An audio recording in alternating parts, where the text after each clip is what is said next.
6e festival de la fiction TV à Saint-Tropez. Nous étions là l'année dernière, nous revenons cette année avec un plaisir encore une fois renouvelé, surtout quand on a l'honneur et la chance de recevoir Claude Brasseur, président de ce jury du 6e festival. Claude Brasseur, bonjour. Bonjour. Merci beaucoup de nous recevoir. Nous sommes très contents parce que vous n'êtes pas seulement un homme de télé, vous êtes un homme de cinéma, un homme de théâtre, vous êtes à peu près complet dans la profession. Donc ça, on est absolument heureux de vous recevoir. Première question, vous êtes président du jury. Comment, je suppose que c'est une question que tout le monde a dû vous poser déjà, comment envisage-t-on une telle mission? Est-ce que c'est une mission? Est-ce que c'est un plaisir, un devoir? C'est un plaisir que j'ai l'intention d'accomplir sérieusement, sans me prendre au sérieux et sans prendre tout ça au sérieux. Tout ça c'est fugitif, c'est agréable, c'est un plaisir. Il y a des gens qui payent pour aller au cinéma, nous on nous invite, alors c'est très agréable. Et j'aime bien, particulièrement, les petits festivals. Ça n'a rien de péjoratif quand je dis petit. C'est-à-dire en comparaison à Cannes. Je ne critique pas Cannes. Cannes est un festival, mais lourd, pesant, important financièrement, important médiatiquement. Alors, il y a une énorme pression sur les gens. On a un peu l'impression que les gens se détestent parce qu'il y a une palme d'or. C'est important, ça.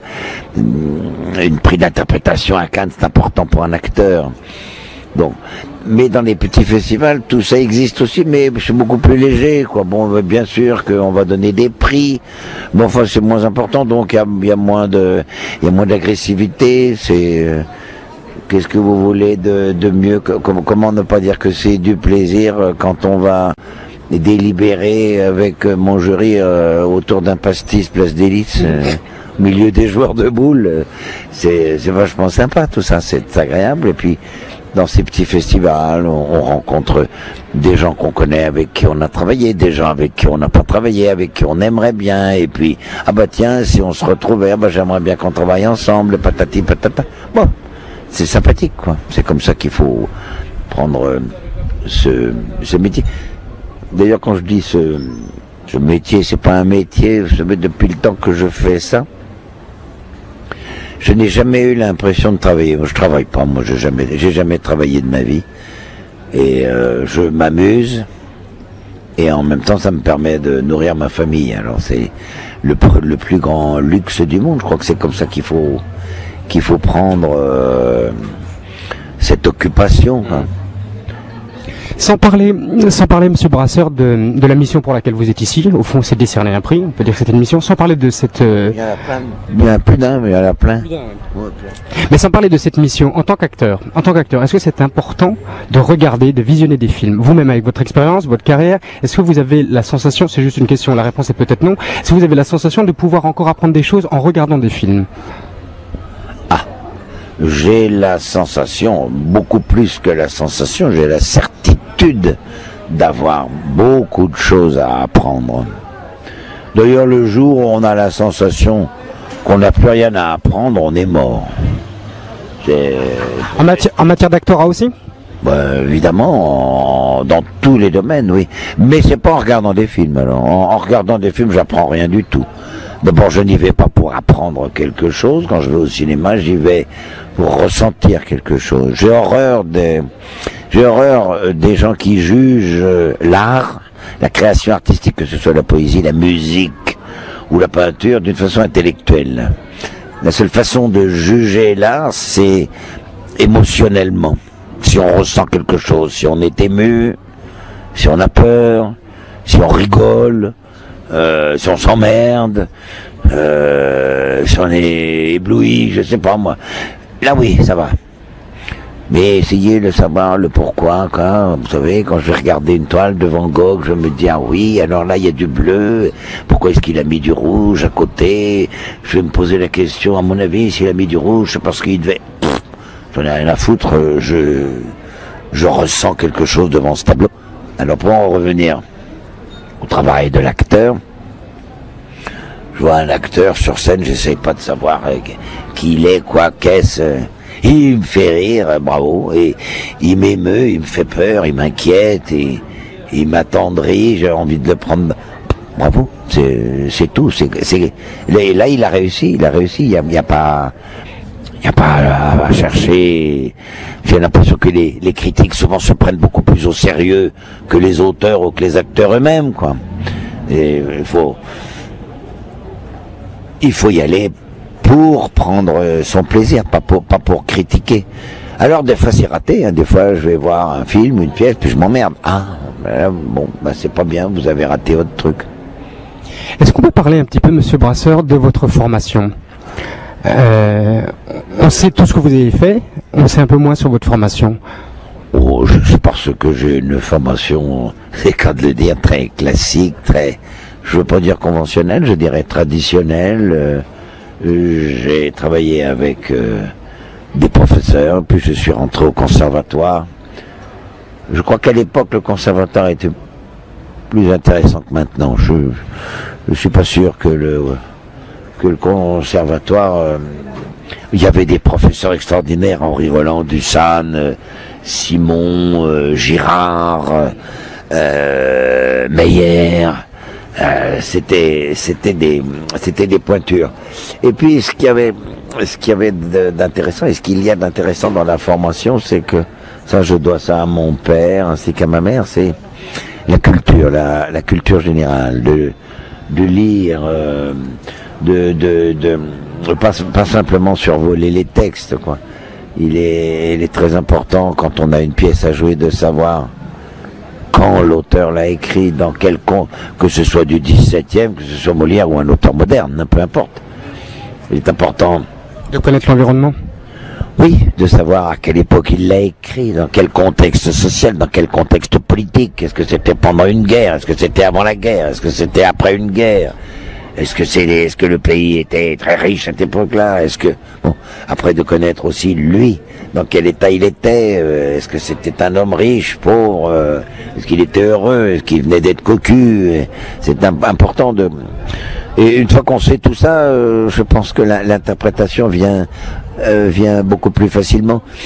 Et j'ai donc une formation comme ça de ce que j'appelle traditionnel, quoi. Je crois que la culture est quelque chose de très important. Faut pas hésiter, même pour un acteur. Je crois que c'est important d'aller voir des expositions, de lire des romans. On apprend un petit peu à travers certains romans, certaines biographies. On apprend la psychologie de certains personnages, comment les hommes peuvent bouger, ce qui nous aide à comprendre tel personnage. C'est plus on a de culture, plus on peut approcher facilement un personnage, surtout quand ce sont des personnages un peu complexes, quoi. Concrètement, comment ça se passe? Vous me parliez à l'instant de ce que j'ai envie d'appeler d'ingrédients, connaître le contexte de la pièce, politique, conflictuel, l'auteur. En tant qu'acteur, concrètement, comment ça se passe? Comment on fait entre guillemets, cette sauce? Comment on fait cette sauce? Il n'y a rien d'intelligible là-dedans, il n'y a rien d'intelligent, c'est naturellement. Non, c'est pas naturellement, c'est en lisant, en apprenant. Par exemple, je vous donne un exemple. Et puis c'est valable, un exemple c'est valable pour tout. On demande à un acteur de jouer l'avare. Molière, bon. Mais il est important de savoir que quand Molière a écrit l'avare, c'était après, je sais plus laquelle. J'ai un trou de mémoire là. C'était après une pièce qui avait fait un bide monumental. Il était complètement ruiné. En plus, il était maqué avec une gonzesse Béjart qui était très dépensière. Elle achetait des bijoux, elle achetait des robes. Elle claquait tout son blé. Il avait plus un rond. Il était complètement fauché. Sa dernière pièce venait de faire un bide. Sa gonzesse lui piquait tout son pognon. Sa propre fille, dit la légende. Et c'est dans ce contexte-là qu'il a écrit là-bas. C'est très important de le savoir, quoi. Pourquoi? Alors, oui, faut lire, faut s'intéresser aux aux biographies du bonhomme, savoir ce qui se passait à ce moment-là. C'est très important de lire le contexte historique, ce que je vous disais tout à l'heure, mais tout ça, c'est pas du tout de la fabulation, c'est très concret, c'est très simple. Ça s'apprend dans les livres. Puis c'est très amusant, moi je trouve. C'est très amusant d'apprendre, de se replonger comme ça dans le contexte d'un personnage ou d'un auteur. Je pense aux jeunes comédiens qui nous regardent. Il y a quelque temps, un acteur me disait, la première chose à faire quand on est comédien ou qu'on aspire à l'être, c'est de se rendre compte de qui l'on est, de l'image que l'on dégage. Si l'on a une tête de con, c'était l'expression qu'il avait utilisée, on a une tête de con, même si ça fait mal, on peut être utilisé pour ça. Si on a une tête de gangster, il faut le savoir, il faut en jouer. Qu'est-ce que vous pensez de ça? C'est ce qu'on appelle l'emploi, en fait. Qu'est-ce que vous pensez de ça? Je vais répondre tout de suite que je pense que c'est des conneries. Parce que qu'est-ce que c'est qu'une tête de gangster? Vous avez une tête de gangster, vous, ou une tête de con? Là, en l'occurrence, abruti, parce que je sais pas quoi répondre. Non, ben, ça existe pas, j'en sais rien. Ça veut dire quoi, une tête de gangster? Il faut se rendre compte de l'apparence qu'on a. Vous avez votre apparence, moi j'ai la mienne, point. Et moi je peux très bien être un gangster, je peux très bien demain jouer un con, jouer un gangster, ça veut rien dire. Il faut pas être conscient de soi, il faut être conscient du personnage qu'on a à jouer. Qu'est-ce que vous savez, ce que vous allez... Vous êtes ce que vous êtes. Et aujourd'hui, vous êtes à côté de moi avec un micro et vous me posez des questions, vous vous intéressez comme ça à ce qui vous intéresse. Et peut-être que dans un autre contexte, vous auriez pu devenir un voyou, vous auriez pu devenir cultivateur, j'en sais rien, vous auriez la même tronche. Ça veut rien dire de s'occuper de s'occuper et d'essayer de se regarder. Ça, c'est du narcissisme, ça. Je me regarde, hélas, dans la glace uniquement quand je me rase, autrement je m'en fous. Et je sais très bien que, comme tous les comédiens, j'ai été flic, j'ai été mac, j'ai été homosexuel, j'ai été empereur, j'ai été voyou, j'ai été commissaire de police. Psychopathe, flic, psychopathe. Ouais, dentiste, enfin tout ce que vous voulez, quoi. Bon, alors, j'ai toujours la même tronche. Non, faut pas du tout être narcissique, alors sûrement pas. Ça, c'est vraiment ce qu'il faut éviter. Là, si on commence à se regarder, c'est comme les acteurs d'ailleurs qui commencent à s'imiter.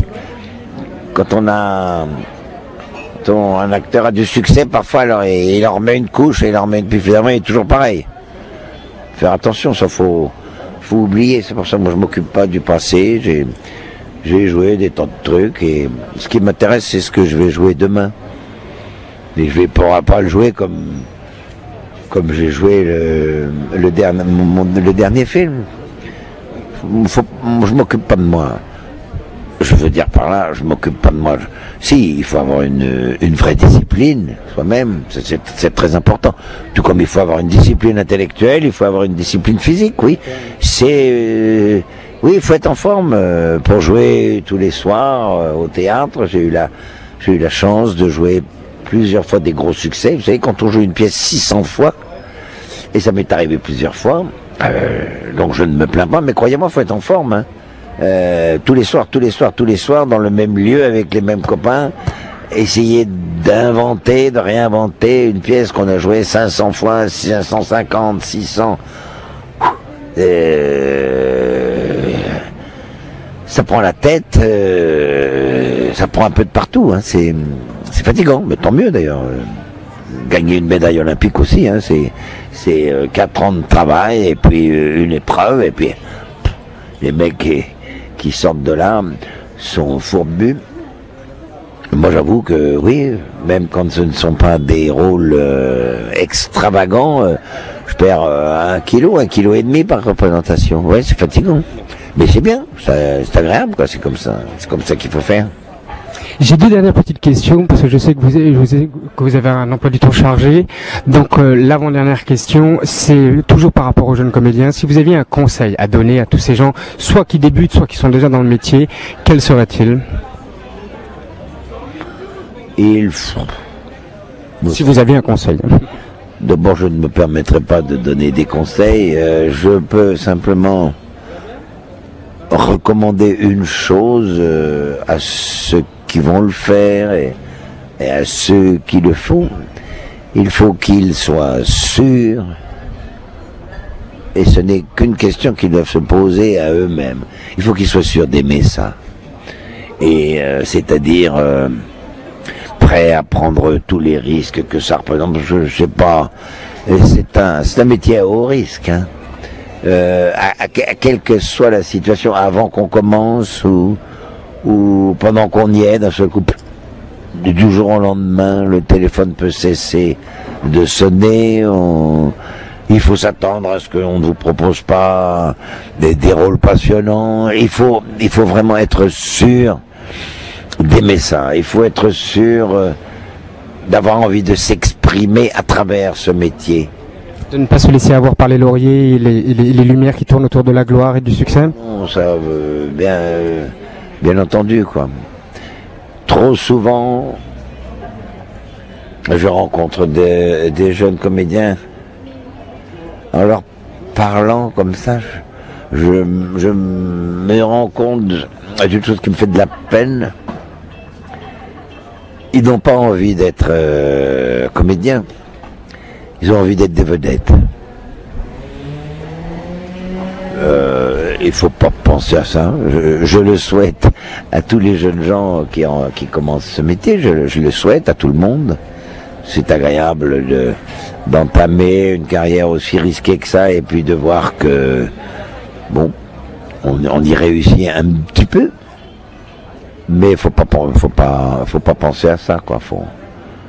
Il faut être sûr que c'est à travers l'art dramatique qu'on va vraiment exprimer ses sensibilités, exprimer tout ce qu'on a en nous. Il y en a, c'est à travers la peinture, il y en a d'autres, c'est à travers l'écriture, il y en a d'autres, c'est devant un piano, il y en a d'autres, je sais pas moi, il y en a qui expriment leur sensibilité en cultivant des fleurs, en faisant la bouffe, pourquoi pas. Et ben voilà, il faut être sûr que oui, j'ai envie de farfouiller dans la vie d'un personnage qu'on me propose et de savoir pourquoi il est comme ci, pourquoi il est comme ça, pourquoi il aime cette femme et pourquoi il l'aime plus et pourquoi il va là et pourquoi il va le tuer, pourquoi il va pas le tuer, pourquoi il est gangster moi ça m'amuse beaucoup de faire ces enquêtes, si j'ose dire, sur ce bonhomme qui sont simplement écrits sur un papier, d'essayer de lui donner vie, comment il est qu'il est riche, est-ce qu'il est pauvre, est-ce il a une seule gueule, est-ce qu'il plaît, est-ce qu'il est... Enfin, c'est une enquête qui m'amuse et qui me permet j'ai envie de m'exprimer à travers ça, parce que même si on aborde des personnages totalement différents, on laisse toujours quelque chose de soi. Si on prend l'exemple de la peinture, on reconnaît une toile de Van Gogh, et pourtant c'est jamais la même chose, entre un pot de fleurs, un portrait, une église, n'importe quoi. Mais on reconnaît toujours Van Gogh, même si le sujet du tableau n'est pas le même. Eh bien, un acteur, c'est la même chose, quoi. Il va jouer des rôles tout à fait différents, et on retrouve sa sensibilité, on retrouve quelque chose de lui. Dernière question, Claude Brasseur, le lapsus est révélateur, puisqu'elle m'a enchaîné sur ma dernière question, et c'est avec beaucoup de sentiments, elle est pour moi cette question, mais beaucoup de sentiments et beaucoup d'affection que je vous la pose. Si votre père, Pierre Brasseur, était encore de ce monde, qu'aimeriez-vous l'entendre dire sur vous et sur votre carrière? Oh, je ne sais pas.